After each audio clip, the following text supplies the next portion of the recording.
Hello friends, current അഫയേഴ്സിൻ്റെ ഒരു പുതിയ ക്ലാസ്സിലേക്ക് എല്ലാവർക്കും സ്വാഗതം. അപ്പോൾ നമുക്ക് ഫസ്റ്റ് പോയിന്റ് നോക്കാം. സർക്കാരിൻ്റെ നവകേരളം കർമ്മ പദ്ധതിയിൽ ഉൾപ്പെടുത്തിയ പൊതു ഇടങ്ങളിൽ ഉന്നത നിലവാരമുള്ള ശുചിമുറികൾ ഒരുക്കാനായി തുടക്കമിട്ട പദ്ധതിയാണ് ടേക്ക് എ ബ്രേക്ക്. എന്താണ് ടേക്ക് എ ബ്രേക്ക്? സർക്കാരിൻ്റെ നവകേരളം കർമ്മ പദ്ധതിയിൽ ഉൾപ്പെടുത്തിയ പദ്ധതി ഏതാണ്? നവകേരളം കർമ്മ പദ്ധതിയിൽ ഉൾപ്പെടുത്തിയ പൊതു ഇടങ്ങളിൽ ഉന്നത നിലവാരമുള്ള ശുചിമുറികൾ ഒരുക്കാനായി തുടക്കമിട്ട പദ്ധതിയാണ് ടേക്ക് എ ബ്രേക്ക്.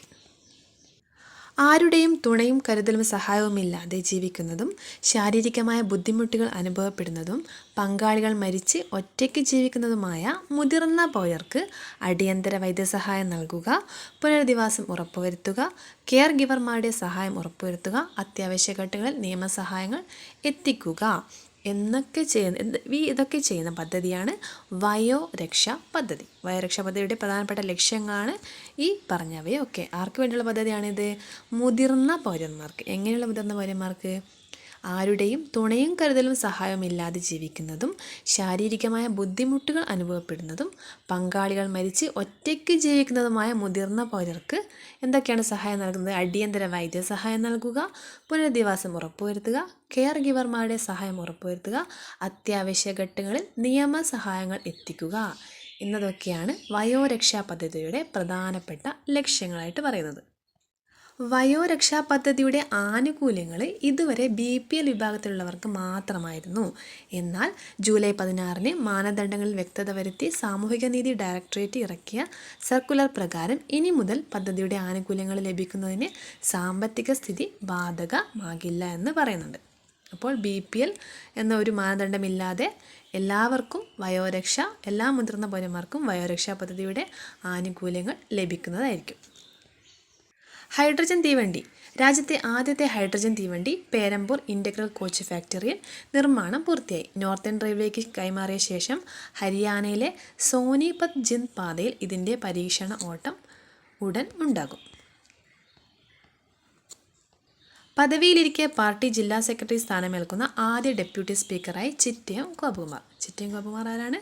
പദവിയിലിരിക്കെ പാർട്ടി ജില്ലാ സെക്രട്ടറി സ്ഥാനമേൽക്കുന്ന ആദ്യത്തെ ഡെപ്യൂട്ടി സ്പീക്കറാണ് ചിറ്റയം ചലച്ചിത്ര അക്കാദമി സംഘടിപ്പിച്ച 17ാമത് IDSFFK ഭാഗമായി ഡോക്യുമെൻ്ററി രംഗത്തെ സമഗ്ര സംഭാവനയ്ക്കുള്ള ലൈഫ് ടൈം അച്ചീവ്മെൻറ്റ് അവാർഡ് ലഭിച്ചതാർക്കാണ്? രാകേഷ് ശർമ്മയ്ക്കാണ്.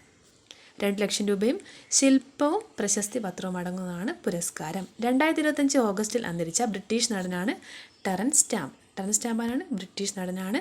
2025 ഓഗസ്റ്റിൽ അന്തരിച്ചു. മഹാരാഷ്ട്ര ഗവർണറും തമിഴ്നാട്ടുകാരനായ CP രാധാകൃഷ്ണൻ NDAയുടെ ഉപരാഷ്ട്രപതി സ്ഥാനാർത്ഥിയാണ്. കുവൈറ്റിലെ ഔർ ലേഡി ഓഫ് അറേബ്യ പള്ളിയെ ബസിലിക്ക പദവിയിലേക്ക് ഉയർത്തി.